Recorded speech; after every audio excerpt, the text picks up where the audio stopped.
ఇప్పుడు మన గంగరాజుతో రేపు మాట్లాడతాం కావచ్చు, మహేష్ తోటి మాట్లాడతాం కావచ్చు, వాళ్ళిద్దరి నుంచి రెబల్గా వేసే అవకాశం ఉంది. వాళ్ళని ఏదన్నా మన బంధువులతో వాళ్ళతో వీళ్ళతో కన్విన్స్ చేసుకునే ప్రయత్నం చేయండి. సరే సరే అన్న. వాళ్ళిద్దరు మన పార్టీ వాళ్ళు కదా. అవును. మహేష్ అనేటువంటి తీవ్రంగా అక్కడ నుంచే పోటీ చేస్తా అనే దానిలో ఉన్నాడు బాగా. నన్ను అడుగుతున్నారు, నేను వాళ్ళకి మాట ఇచ్చిన, వాళ్ళు ఒక చైర్మన్ క్యాండిడేట్ వాళ్ళు. ఇక నేను మళ్ళా ఫిఫ్త్లకు వాటి మార్చిలో మీరు ఒకవేళ అడిగితే మీరు అడగండి అని చెప్పిన.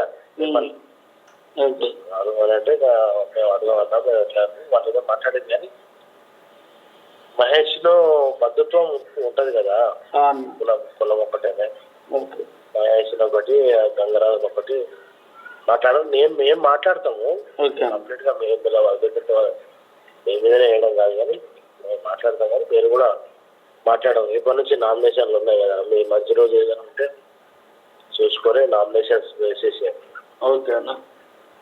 ఇదే గారికి ఏమన్నా అన్న ఈ రేపు మార్నింగ్ వెళ్తున్నా అన్న. అంతా బాగానే ఉంది, కానీ నామినేషన్ ఎప్పుడు అనేది రేపు మార్నింగ్ వెళ్ళి. రైట్.